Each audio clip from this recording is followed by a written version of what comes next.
Hey everybody, it's the Mad Master here. I'm doing a second take of this video because the first take was kind of full of stammering and just like not being able to get to the point of what I was trying to say. So I've been following this Marilyn Manson case for a while with Evan Rachel Wood, probably for, since the end of the Johnny Depp case at least, and reading a lot about it and watching stuff about it. I haven't watched the Phoenix Rising documentary or whatever, but I really don't want to at this point.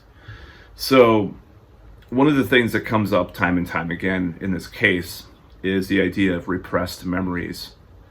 And Evan Rachel Wood has talked about this. I believe it's on the questionnaire that she sends to prospective victims and so forth. So the problem with this repressed memories thing is that this is a trope or a key feature of many different debunked or at least like outrageously hubristic cases in the past of such things such as like alien abduction, or in one case, the McMartin preschool case, this is a featured element was the idea of repressed memories. And also, the whole idea of this, people repressing memories. Now, I think there are, like, if with severe neurological damage or amnesia, there's different things like that might cause someone to have repressed memories. For the most part, it's been debunked by many people. It's still controversial, and some therapists and some people, scientists believe that it might be possible.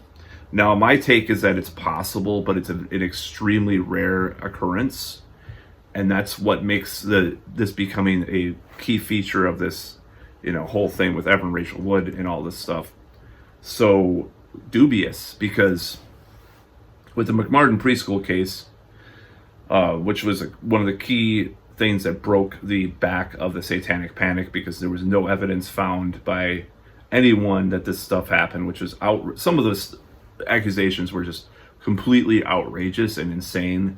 It did not seem possible. I won't remember all the details, but there was like, in some of these Satanic Panic things, there could have, like, a lot of things. Just an example, like, this is just like a hypothetical example, like a kid would say someone was dead or someone was killed on the altar for Satan or something, and they were very much alive or something like that, or there was some birthmark on some kids, or on not some kid, but on some adults, perpetrator's butt, and there was never anything there. All this stuff, all these weird accusations and stuff because of repressed memories.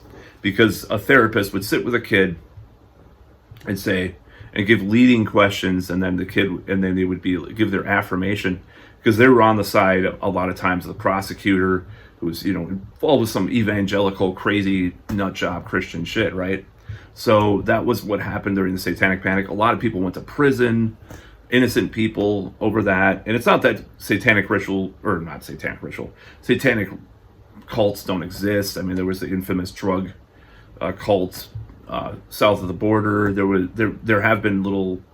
like these group of these like serial killers in Illinois that thought they were Satanists or whatever. It does exist, but it's very rare, and it's not like this secret cabal of Satanists across America or whatever that these people were alleging was the case. So, and it's like Christian Satanism, as a LaVeyan or even other types of Satanists would say. That's not. It's a theological Satanist, theistic Satanist that they're talking about, and a lot of people, in a lot of those situations, it's usually Christians that are kind of like so twisted that I'm just saying, like, this is like historically the precedent. It's these Christians that are so twisted around in their own theology that they believe they become these Satanists, in these opportune times where they want to, vent their own frustration with their Christianity or whatever. And that's a lot of what happens with theistic Satanists. So all that spiel aside, this whole idea of repressed memories has been debunked many times. Not that I don't, like I said, I think it could exist on some level. Very rare and very special circumstances. Now, as commonplace as Evan Rachel Wood would have it, with these accusers, or in the McMartin preschool case, or with any of these cases where, you know, supposedly people are repressing these traumatic memories. That's completely bullshit, and more than likely. And you know, it's something that, like, why would every case of someone, or why would there be like more than 1 out of 5 accusations, or more than just like 1 out of 1,000 that this would take place? Because I don't believe that people repress their memory. And this has been so debunked that the whole repressed memories things, that it's just like, it has to be a very like special group of circumstances that, if it even is even possible to happen, that happens. So in this Evan Rachel Wood case, and all the stuff that she's talking about, people repressing their memories and women repressing their memories, I don't buy it. Now, therapists can very much, you know, pull these repressed memories out of a person, and a lot, like I said, with Satanic Panic, a lot of it was disproven, and that was basically like what destroyed the credibility of these accusers back then. And or the accused, not the children, because the children sometimes weren't.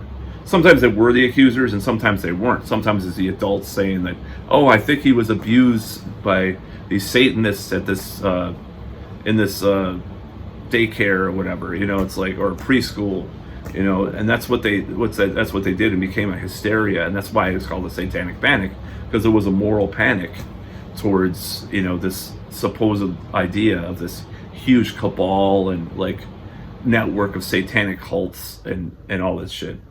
Whereas like the most egregious abuse usually happened behind the church doors, of course, as we know. So, you know, your average like metalhead Hesher like Satanist, quote unquote, who's like a carved Slayer in their fucking arm, and like have sex with his girlfriend, and then get drunk and like maybe drunkenly like kill a raccoon or something over a fire pit. Maybe that would and then spray paint some shit on the wall. And then there would be some unsolved murder, and then the police department would say, oh, it's connected to that. Ah, it has to be. You know, it's like, that's what would happen with the Satanic Panic, was just complete and utter bullshit for the most part. So this whole thing that they are actually using this trope, and this, I'm not going to call it trope, this specific type of alleged phenomenon,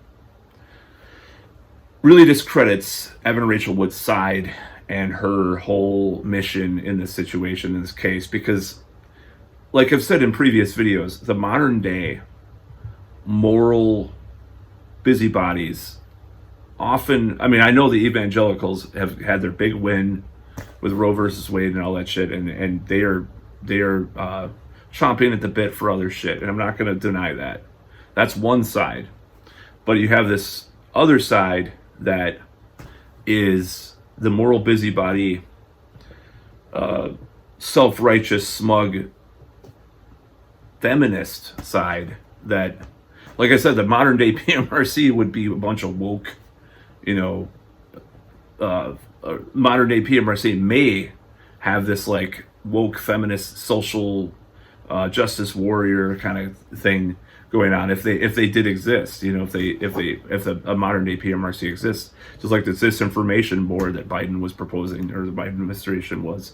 So it's not that it necessarily would be that case, but I'm just saying that would be a very much more than likely that it would be not a Christian organization like the PMRC, you know, proclaimed to be, but more of like we're about social justice, and, you know, we're going to ban this, you know, we want to put a sticker on this album because it has lyrics about sex that are, you know, yeah, there's not as much consent in the lyrics or something, like there'll be like a sticker on the album that said lack of consent, or it would be like LC, you know. There's like, the PMRC had these like labels that they actually wanted to do that said like O for a cult and all this crazy shit. If people don't know what the PMRC is, well, you look it up. You know, Google is your friend, even though they're actually not. We use other search engines too. But anyways, you know, so yeah, this whole Satanic Panic oriented kind of stuff is so ironic, and it's so weird that Marilyn Manson was at the edge of the Satanic Panic the ending of it, because that was when it was starting to die out, but it was still pretty prominent when he was playing shows, even like in the late 90s and stuff, and these people would come protest his show and all this shit. So now he's like in this other side of the moral busybody type of person, where it's like, oh, well, he's a abuser of women, all this stuff. And I'm just saying, like, the whole like agenda that they have, as far as just, I do think there's an agenda. It's a loose agenda, but it's like, I think that there is like an agenda, and it doesn't mean I don't support the Phoenix Act, but I think that there's something with this culture that they are pushing for, or they're just so like mixed up that this is kind of what it seems like they're pushing for, but it's just like kind of the combination of all these factors, confluence of factors that are leading to these types of ideas, or that one could point at it and say, yeah, that's what they're trying to do. Which, when that's not necessarily they're consciously doing, they want all this stuff to happen, but they want to destroy the whole idea that women have agency over anything a man does, because they don't have, they do have agency, and they do have responsibility, personal responsibility and accountability. In this situation where they said, oh, he groomed a full-grown adult, or he did this, it's like, okay, you can have a shitty relationship with an abuse. We used to call it having a shitty relationship with an abusive asshole. We didn't say it was grooming, and I'm using all these fucking technical jargon terms and saying all this stuff. It's like, okay, and that's your personal responsibility. There's two sides to every coin. There's always another side to the story. So saying that it's like this coordinated thing that Marilyn Manson in his head, like, this is the whole problem I have with it. It's like, oh, he's just like this like predator, and he's wanting prey, and he's like hypnotizing women or whatever, like Ross Jeffries with speed seduction supposedly does. Like, have you ever imagined, like using all these language and shit. Like, I don't think Marilyn Manson's into that, first of all, but I don't think he was accused of being in that either. But it's like this, like, oh, it's Marilyn Manson. It's like, I don't have any responsibility for going to that show, or going backstage, or going and meeting up with Marilyn Manson, or crushing on him, or trying to have sex with him, or anything. That's all. It's not my fault that I liked Marilyn Manson. He had these brain waves that pulled me back into his lair, and then he did all this stuff to me that I never, until 10 years later came out about. And even at the time did interviews that said I loved him, and he was a great guy, he was a nice guy, and all this stuff, even like five years afterward. It's just the preponderance of bullshit, and it's just so apparent. So yeah, but the main thing, the real red flag with the whole Evan Rachel Wood Marilyn Manson case is that fucking repressed memory stuff, because that is very dubious. And it's not that I don't believe that people don't have repressed memories ever, or something like that. I'm just saying that it's very rare that people actually have this happen. Purportedly, it's very rare, very controversial. Even Wikipedia, even if you look up repressed memories, people are like, very controversial, hotly contested subject known as repressed memories. So the likelihood, if something's that like contested, the likelihood of it actually being for more than one person in is accusatory situation is very, very unlikely.